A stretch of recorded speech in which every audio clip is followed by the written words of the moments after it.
Hello and welcome to Roportaj. This is Danish bin Nabi. Author Walter Reid has come up with his second book on India titled Fighting Retreat, Winston Churchill and India, which is published by Penguin Books. The book details about Churchill's relationship with India. It talks in detail how a Churchill, who was a liberal politician, utterly hated India and Indians. More from the author. Mr. Reid, explain this to the viewers. How did the Indian subcontinent interest you? Where from basically you have started taking interest in India, especially the subcontinent, the entire subcontinent? I think the interest came to me from a broad background. Some of my family worked in India. My wife's grandfather and father worked in India. Her grandfather was in the Indian Civil Service in Bihar and Orissa, and her father worked on Indian Railways just up to about the time of independence.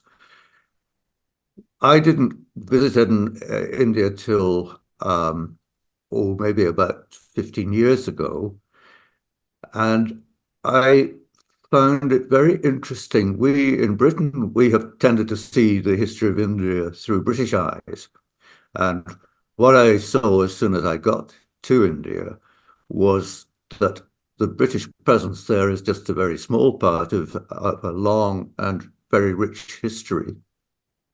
I think what particularly struck me was not so much in New Delhi, where there was all the architecture of empire, but even more in Mumbai, where the architecture was very European. It was the architecture of continental Europe in the 1930s. And it occurred to me that the people who built these magnificent buildings had no intention of leaving the subcontinent within 15 years.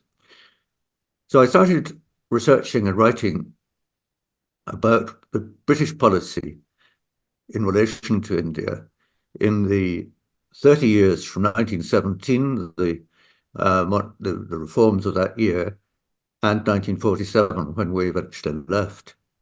And I was horrified to find how we misled India into thinking that we were preparing them for an independent life, and we weren't. We were giving misleading pictures and really using words that could be understood in different ways. And in the course of that, of course, I dealt with Churchill, who's a man I have great respect for in general. But I found that in relation to India, he was particularly negative and dug his heels in. Yes. Mr. Reid, I will subsequently come to that question. But first, let me ask you, this is your second book on India, if I'm not wrong. You're right. The first one was Which was the first one, and can you kindly briefly explain about that book? The first book I wrote was called Keeping the Jewel in the Crown, and it was a study of the 30 years leading up to independence, in which I saw British politicians talking about independence or representative government or dominion status, encouraging Indian politicians to think that by that we meant that we were going to allow India the independence to which she obviously was entitled. But in fact, we were doing our best to delay that as much as we could, using words that could be understood in different ways. They were understood in one way in India, where they were regarded as promises of early independence. In Britain, they meant something much less than that. So, Mr. Reid, one of the interesting and fascinating things that I read in your book is about the Jallianwala Bagh massacre. And you write in your book that basically Mr. Churchill, he went after Mr. Dyer, who was responsible for Jallianwala Bagh massacre, and he ensured that he gets out of the service. I am sure most of the Indians do not know this part of the history. Explain it for the Indian audience. What basically happened between, you have also mentioned that great speech Churchill gave in the House of Commons or House of Lords, I'm not sure. Explain for the Indian viewers how basically Churchill viewed this Jallianwala Bagh massacre. I think the thing to remember about Churchill is that in general, he was very sympathetic to what were called in those days subject races. It's an awful expression, but we know what they meant by it. Although he opposed political independence for India, he was very sympathetic to the Indian people as a generality, as a people. And he thought that what Dyer had done was appalling. Churchill had a responsibility at this time because he was Secretary of State for the colonies. And it fell to him to put the government's case in the House of Commons. In the House of Lords, which is the upper chamber in Britain, but with less powers, the House of Lords supported Dyer. The House of Commons had a government majority. The government felt that Dyer had to go, that he had done something terrible. And Churchill made, as you say, Daanish, a marvelous speech. He started quietly because he knew a lot of his backbenchers were against any criticism of Dyer. And he analysed the thing, and he explained in detail how awful it had been, a space, as he said, about the size of Trafalgar Square, and the troops firing again and again and again into this mass of humanity. And he ended up by getting the House behind him in saying that Dyer had done something appalling that had stained the whole history of Britain and had treated Indians appallingly. And he achieved, unlike the House of Lords, the government's policy was endorsed in the Commons, and the vote went with Churchill, with the government, and against Dyer. Dyer was pensioned off. He never worked again. And Churchill regarded what had happened as an inhumane and uncivilized tragedy. And Mr. Churchill was fundamental, one of the instrumental figures in making sure that Dyer gets his due after the massacre takes place. Absolutely. If Churchill hadn't made that speech and made it as powerfully as it did, the government might have been defeated. The government's policy, Daanish, as you know, was to punish Dyer, but there were lots of supporters in Britain, ordinary people, who were strongly for Dyer. And if Churchill hadn't intervened as he did, Dyer might have got off much more lightly. Mr. Reid, one of another interesting aspects you have mentioned about Jallianwala Bagh in your book is that British feared that there will be a revolt like 1857. That's why they wanted to crush this Punjab. Basically, the Punjab was bordering on the other side. It was bordering with the Khyber Pakhtunkhwa, the present Khyber Pakhtunkhwa. And then there were also fears that Russians might invade India. Did this fear of Russia, the Russian bear, which the British had that time, did it led to this massacre? That's a very good point. That is exactly what happened. There was a lot of intelligence, spy information coming through, suggesting that the Russians, in the 19th century, there had been an imperial power. Now they had had the Russian Revolution. It was a communist power, but it was thought they still had designs on the British Empire. And there was a lot of information coming through suggesting that there would be trouble in the Punjab. And there were some people who were looking for political movements, but there was the great fear. And Dyer, who was the army officer in charge, was under the direction of an Indian civil servant with a confusingly similar name of O'Dwyer. O'Dwyer told Dyer that there was a huge risk, and the risk was in the Punjab, and that certainly affected the judgment of Dyer, judgment that was pretty poor judgment at the best of times. But I think it flipped him over into much more aggressive conduct than would otherwise have been the case. Mr. Reid, before I come to the main point, which is the main focus of this book, that's the relation between Churchill and India and how basically Mr. Churchill was against India's independence. Before we come to that, I must quickly ask you a few questions about Mr. Churchill. How did he rate the Muslims, especially the Indian Muslims? How was his relationship with the Indian Muslims? Churchill preferred Muslims to Hindus. He had started his career, he was in India for almost 2 years in the cavalry as a young officer in the time of Queen Victoria. He served on the northwest frontier. He was involved in the Malaccan field force, and he fought there. And he fought mostly with what he called the mountainous people, the martial races. The British liked to classify India, and they separated the martial races, who were the people of the north, Punjab, and many Muslims amongst them, Sikhs. They favored these races as against what they thought of as the commercial people of the south. It's interesting that Churchill, in his book My Early Life, talks about borrowing money from genial Hindu moneylenders. He kind of classes them as smiling and comfortably off and happy to take interest of about 24% from these young English officers who had no money but wanted to live an expensive lifestyle. And I just wonder how far his continuing preference for the Muslims was informed by the fact that he'd had to borrow money from the Hindu merchant class.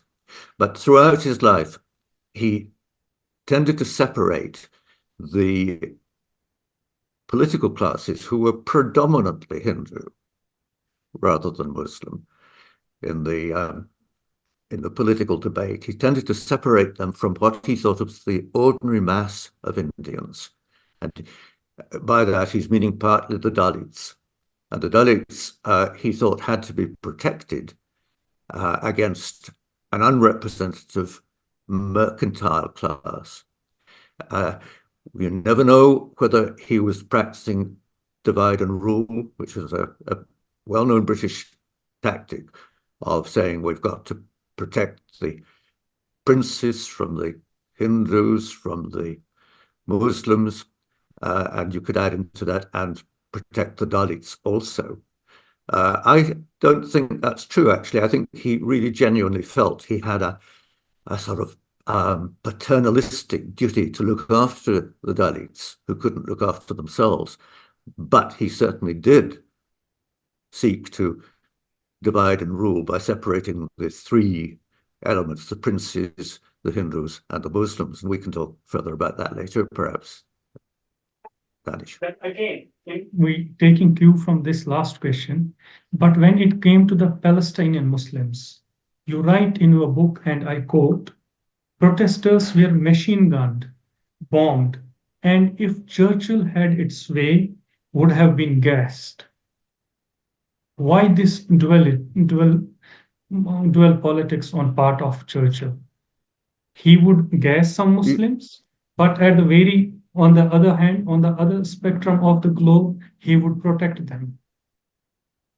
You're talking, Danish, about what he Middle did East, in Palestine, the yeah. Middle East. Yeah. Yeah. So Churchill let's go back to the First World War. On the other side from Britain was, amongst others, the Ottoman Empire, the Turkish Empire.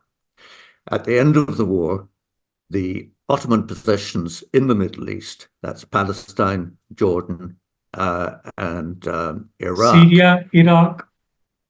They were handed to Syria. Well, Syria was handed to France. The other bits were handed to Britain as what were called mandates. We had to look after them and prepare them for independence. There was a rising in 1921, which is what you're talking about. Churchill was responsible for security in the area, and he had no hesitation in using very violent and horrible means to suppress that rising. But he wasn't attacking them because they were Muslims. He was attacking them because they had risen against the the civil authority. In fact, and I think this is important to look at from an Indian point of view, because this comes to this paradox that Churchill, who was very hostile to giving India independence, was very ready to give independence to other parts of the empire. And these countries in the Middle East, the mandate countries that we've just spoken about, he propelled them into independence at a very early stage. He wanted to get rid of them. He didn't like bombing and shooting people. He had to do that as long as he was responsible for them, for keeping order. But what he wanted to do was to get these countries off out of Britain's area of responsibility, and he propelled them to independence, not something he was prepared to do with India. Coming back to subcontinent, talk a bit about the relationship between Churchill had with Mr. Jinnah. That's an interesting question, and it hasn't been explored completely. Jinnah was quite westernized. He spent quite a long time in London as a barrister. He adopted Western clothes, Western dress, Western way of life. Churchill could understand that. Gandhi, on the other hand, adopted a very different way of life and a very different dress, and had a much more mystic, otherworldly approach. Churchill found that much more difficult to understand. So I think Churchill, he was never very close to Jinnah, but I think he understood, or thought he understood, how Jinnah's mind worked. But he could work with Muslims. He could work, I should say, with Hindus also. I mean, Gandhi and Churchill were never going to get on. They were about as different as could be. But Churchill was very impressed that Nehru forgave Britain for having locked him up for, I forget how long, was it 18 years? A long time anyway. Nehru proved very magnanimous once independence came along. And Churchill, who was essentially a magnanimous man too, who was prepared to put past disputes behind him, he warmed to this. He thought Nehru has been a warm-hearted chap who has not held grudges. And in Churchill's last period in office, fairly brief period in office, he saw Nehru as an ally with whom to work against the forces of communism. So nothing was clear-cut. Everything depended on its circumstances. And on the national interests. How did he behave in relation to the Congress? No. Let me come to my main question. Now the main question, which is the book. Why did Churchill hated India and Indians? What was the basic germ he had? Why did he hate Indians? Well, the first thing I would say is that he didn't hate Indians. He used some very rude language about Indians, but he could use, that was Churchill, and it was partly the period that he worked in. People expressed themselves in ways that we wouldn't now. He said some dreadful things about Indians, but he could be rude. For instance, he could make jokes about Jews, but he was still very committed to Israel, to Zionism indeed. And his name is recorded on the wall in Jerusalem as one of the righteous amongst the nations. So I would argue that he didn't hate Indians, but he hated the idea that India would be detached from the British Empire. And that, I think, is the crux of my book. I show it in relation to other bits of the empire, like bits of Africa, the Middle East, we've talked about, Ireland. He was quite happy to separate these bits, give them independence. But why was he so hostile, so appallingly hostile to India's legitimate aspirations? And it was simply this, that Britain was an empire because of India. We only became an empire after 1857, when the British government took over control of India from the East India Company. Queen Victoria became the Empress of India, and Britain became an empire. And Britain, by doing that, became something quite unparalleled in the history of the world. biggest empire, bigger than the Roman Empire, bigger than the Greek Empire, a hugely important player on the international stage. I mean, here we are, Danish. We are a poor little island off the coast of mainland Europe. We've left Europe. We are on our own. And that was what we had been before we had an empire too, a little wet island without great resources, made important by the fact, yes, you're going to say. No, please continue. Uh, so suddenly with India, we had this fabulously rich country, this exotic country, which for Britain still is seen as a hugely romantic part of the world. And it is. I mean, I love India and I understand the appeal of India. And with that, Britain suddenly became something really important. Churchill said, without India, we are no more than a little country like Belgium. I hope you haven't got too many Belgian listeners because they wouldn't be very pleased about that. But that was the fact. He thought we counted for something. We really mattered.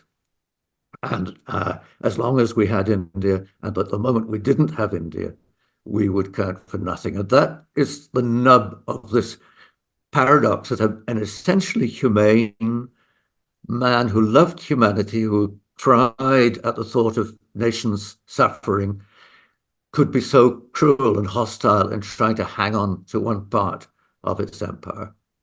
Can I tell you a little story? Yeah. Please. Yes, please. Just an example of Churchill's humanity. They're both in relation to Germany, which was our enemy in the First World War and the Second World War. In the First World War, Churchill lost many of his friends, many of his family in a war in which Britain could well have lost. But when eventually we won the war and Germany had been reduced to starvation because of the British naval blockade, the first thing Churchill said was, let us send a fat grain ship into Hamburg. He wanted to feed his enemies. Second World War, Germany had been bombing Britain. You know, I'm sure, about the Blitz when London and the great provincial cities were being flattened. Eventually, the tide of the war turned, and Churchill one evening went into his private cinema at his country house, and he watched the film of British bombers flattening the cities of the Rhine. You might have thought he would come out saying, ha ha, at last the tide has turned. But he didn't. He came out with the tears pouring down his face, and he said, have we become such beasts?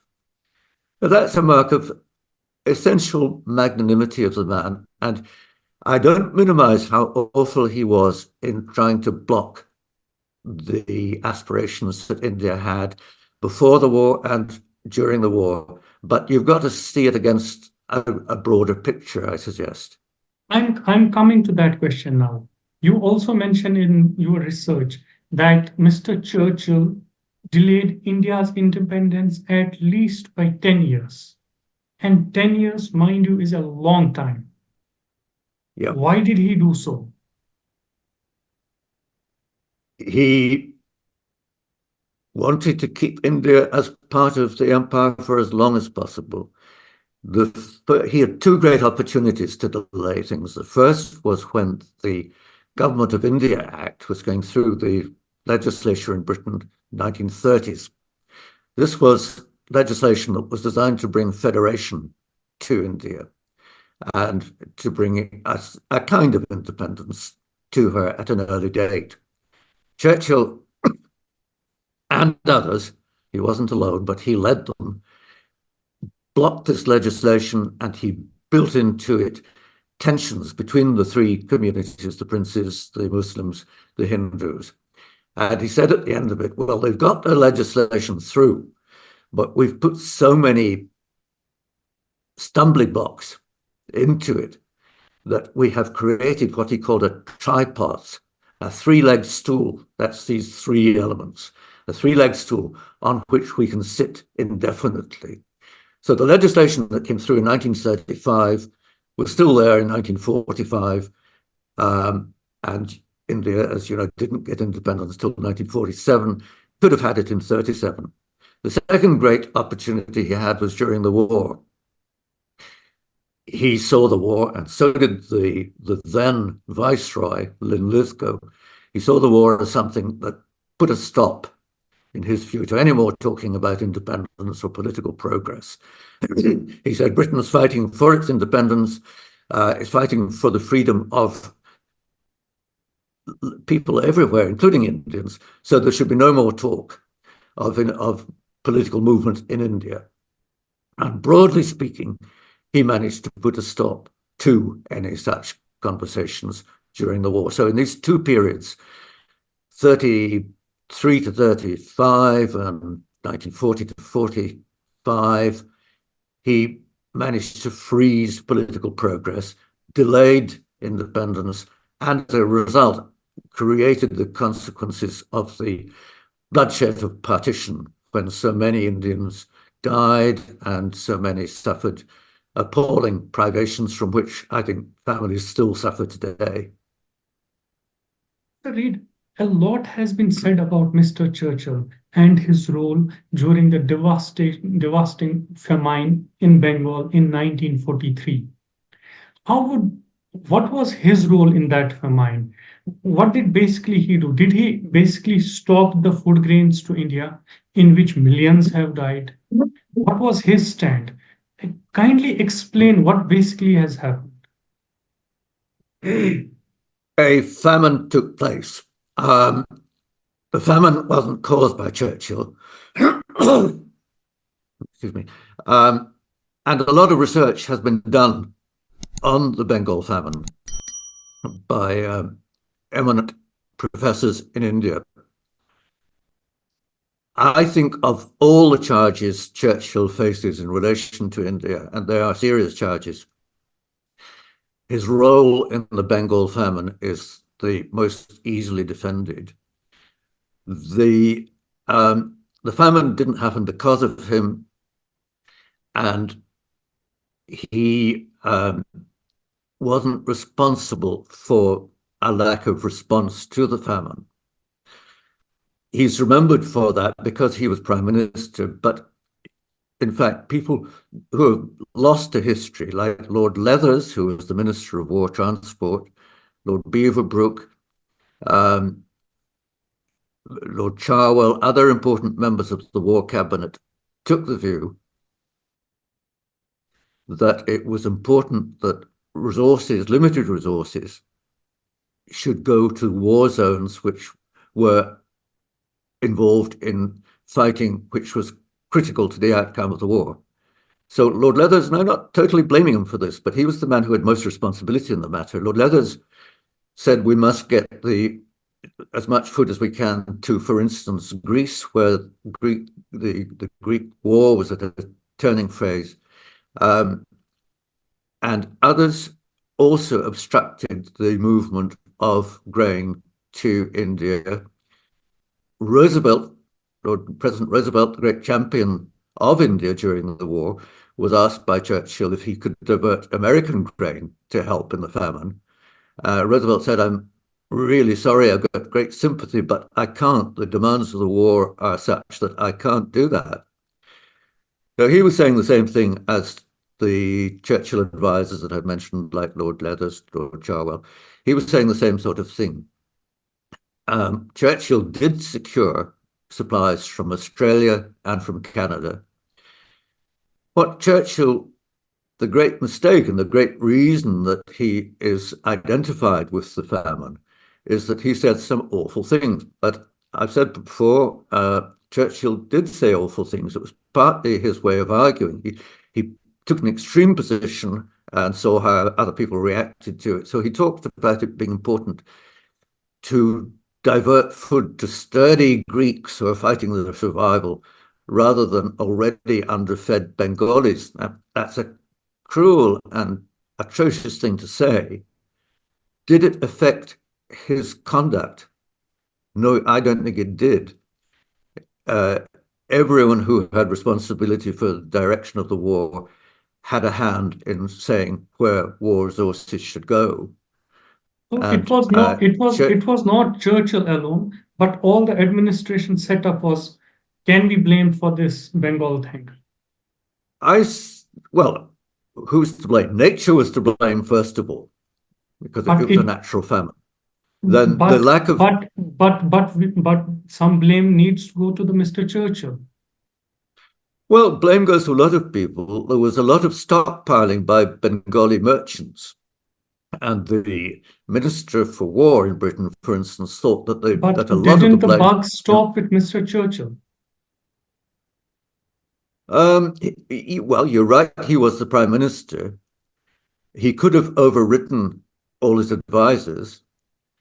Uh, Churchill wasn't. Churchill liked to make it look as if he was all powerful, but he wasn't. It was a democratic government. Churchill's position in that government was not all that secure until the very end of the war. And I think this is important to remember. He could have been displaced. He wasn't a warlord like Stalin or even Roosevelt in America. He had to listen to his advisors.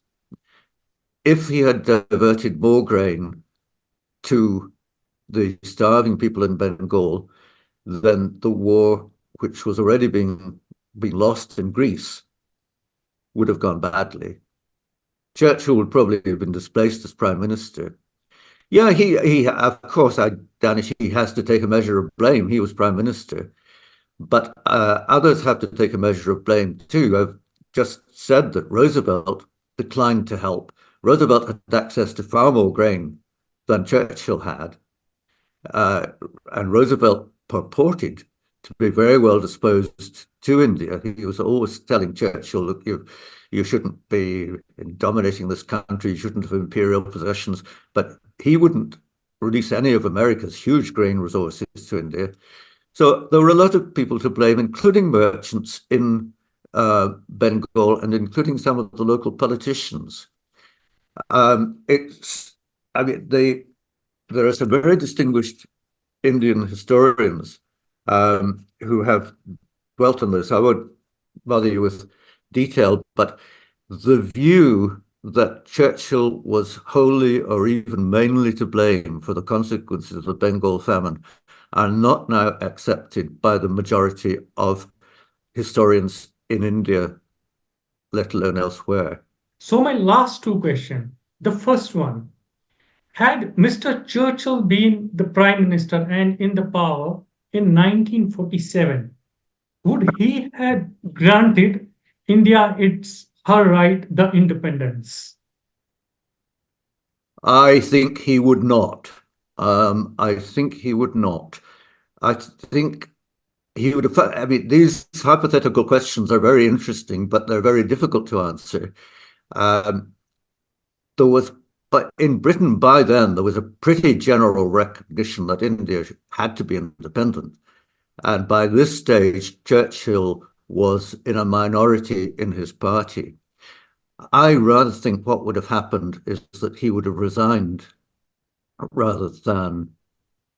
I think he couldn't have borne the idea of granting India its independence, but his party wouldn't have stood in the way.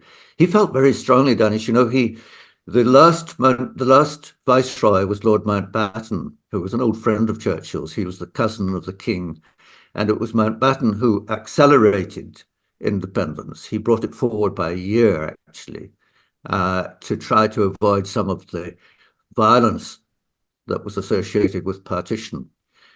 And he was an old friend of Churchill's. Churchill had supported Mountbatten's career. Mountbatten went, when he was in London on holiday, he went to see Churchill.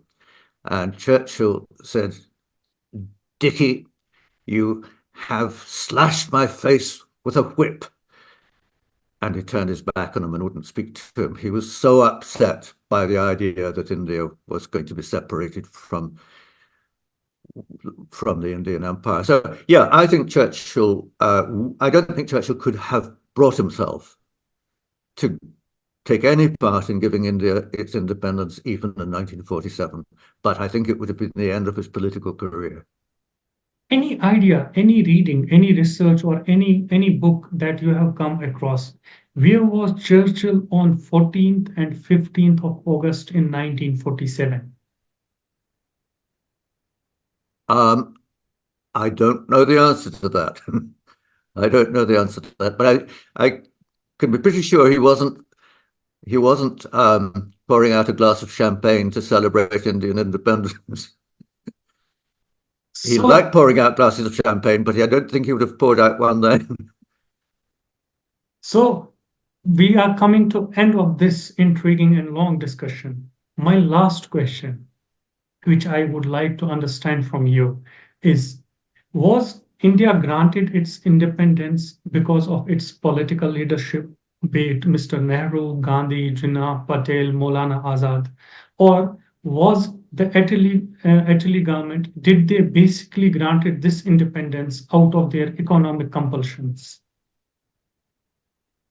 I think not entirely out of economic necessity, although you're quite right. Britain was very impoverished, very indebted in 1945 and still in 1947. I think that played a part in it, but I think there was a recognition that the days of empire were over. We had granted independence to other parts of our empire, including in 1947 also to Palestine. I think there was a recognition that this couldn't go on. But the Indian politicians were very effective too. I mean, the combination of the different Congress party leaders was very effective. They all had strengths of different sorts, and they were closely connected in political friendship with the British Labour Party. So that by 1945, we've got a Labour government. You've got people in power like Cripps and Attlee, who knew India very well, who had spent a long time in India. They were closely connected with Congress party politicians. The tide was running. Churchill had stood in the way of the tide as long as he could, but by then he was a figure from the past. So it was a mix of both the Indian leadership on the one side, and on the other side, it was the economic uh, disaster that the UK had gone through. We Yes, can say indeed. that. And that's a fair point. And the part of the economic disaster meant that we had to rely on America and American loans.